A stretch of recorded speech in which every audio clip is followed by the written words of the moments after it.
Whereas in Turkey, this is a question of security. This is a question of quote unquote terrorism. This country lost 45,000 people in the span of 40 years fighting a group which eventually became allied with the Americans in Syria as part of, or in the form of the SDF or YPG.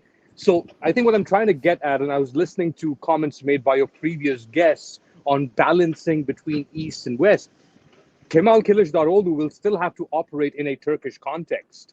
There are a lot of question marks attached to his candidacy because for the nationalist Turk, and let me tell you, a majority of Turks are extremely nationalistic. This is a question of supporting a candidate which is allegedly backed by terrorists who have claimed countless lives, as opposed to a strong man who says, I'm fighting against terrorism and I will ensure that Turkey emerges as a global power at the front of a Turkic union that spans from Turkey, even Hungary, some would say, all the way to Kazakhstan and beyond. So I think it's a critical moment. I think there is a possibility that Erdogan might lose, but whoever or whatever follows next, even if Erdogan comes next, will have to operate in that context, in that nationalistic context. And if you are in that, yeah, go on. Yeah, no, I was just going to say, do you think there's an awareness of that then in Europe and by the Americans? Do you think there's an understanding of that, or there's a temptation, I think, especially around European capitals, to be like, a new broom sweeps clean, but perhaps in this instance, you're suggesting maybe not.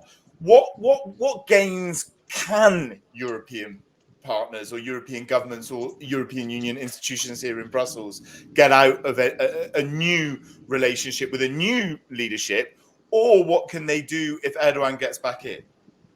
Well, listen, Erdogan is a pragmatist, is an uber pragmatist. You haven't seen a pragmatist like this. He is willing to make a deal with his enemies and beyond, regardless of past animosity or past history. We saw this with the refugee deal, well, the ill-fated EU-Turkey refugee deal in 2015. We've seen it with the Russians, how Erdogan has dealt with them with the downing of, or from the downing of the Russian fighter jet to now them being so close. There's an energy compact there. So there are a lot of layers. You can't just simplify Turkey in terms of, is it pro or anti, West or East?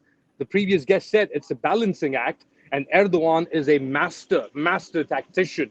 He has been balancing these things throughout his political career.